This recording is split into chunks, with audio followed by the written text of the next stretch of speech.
funcionalidade? É por uma necessidade prática que aparecem mais bolsos na sua calça. De que outra maneira se pode explicar por que uma calça quase sempre larga, cheia de bolsos de diferentes formatos e sem apelo sexy, tenha se transformado num hit das ruas e das passarelas. Caindo de paraquedas, no meio da Segunda Guerra, saem dos batalhões da Força Aérea e rapidamente se infiltram entre os civis, dos dois lados do Atlântico. Na batalha do dia a dia, trabalhadores das mais diversas atividades também queriam a praticidade de ter as suas armas e suas ferramentas nos bolsos e à mão. Em 1970, a Levi Strauss, mais conhecida como Levi's, cria o modelo Bush Jeans. Os jovens urbanos do pós-industrial americano passam a usar esse tipo de calça, assim como o jeans. A roupa se transformou num objeto industrial depois da camiseta e da calça jeans.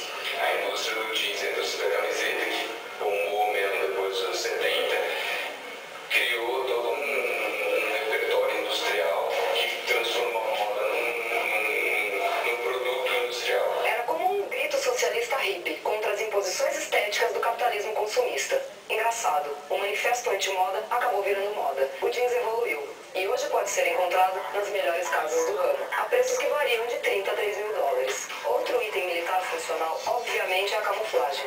A necessidade de se esconder para que o inimigo não identifique sua posição é tão antiga quanto a história da humanidade. O exército brasileiro, ele tem um padrão de camuflagem, né? Ele tem um padrão, a Força Aérea tem um outro padrão que é com azul, os fuzileiros navais têm um outro padrão, né? Mas novamente foi na Segunda Guerra que essa necessidade se transformou em algo sistemático e produzido industrialmente. Os ingleses descobrem que certa maneira de pintar os cascos e convés de seus navios confunde os submarinos alemães. Aí nasce a camuflagem Razzandese. Essas pinturas criavam ilusões de ótica que dificultavam saber em que sentido se movia o navio em mira. Os padrões de camuflagem talvez sejam os únicos elementos do vestuário militar que se incorporam à moda civil apenas porque sim, apenas porque alguém achou interessante, ficou bonito e pronto. Camuflado não. No caso, aí ele vira camuflado no centro urbano, ele vira ornamento. Porque aí você aparece, né, em vez de se camuflar.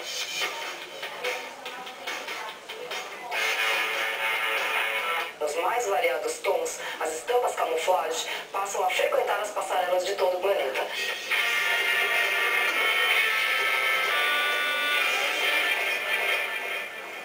Então é uma referência, mas ele vai evoluindo, sabe? A moda, você não precisa fazer militar como foi na Guerra de 40. Você vai evoluindo, você pode, sei lá, a gente pensar até o camuflado militar, né?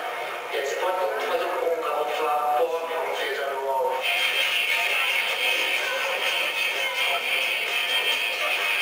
Então a moda não é necessariamente uma coisa boa, ela desenvolve, entendeu? Ela vai criando novas famílias, novas facetas.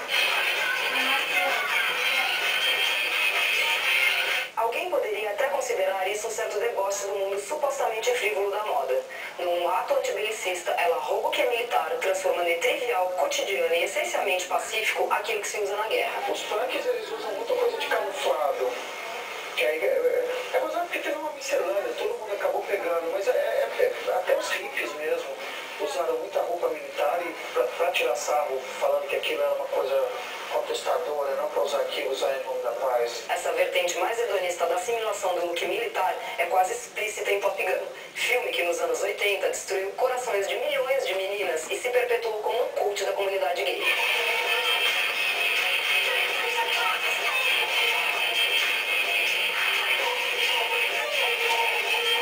Vale lembrar que a mania das roupas militares é um dos fetiches mais constantes nas cabeças fantasiosas de homens e mulheres. Nada melhor que um uniforme para animar um movimento. Um menino, quando vai transar, quando vê uma pessoa de uniforme, é fácil de identificar, por exemplo, eu sou possuída por aquela pessoa do uniforme. Daí para os radicalismos fetichistas, é só passar por Um Porteiro da Noite e chegar no History of War, revisitada pela fotógrafa Doris Coster.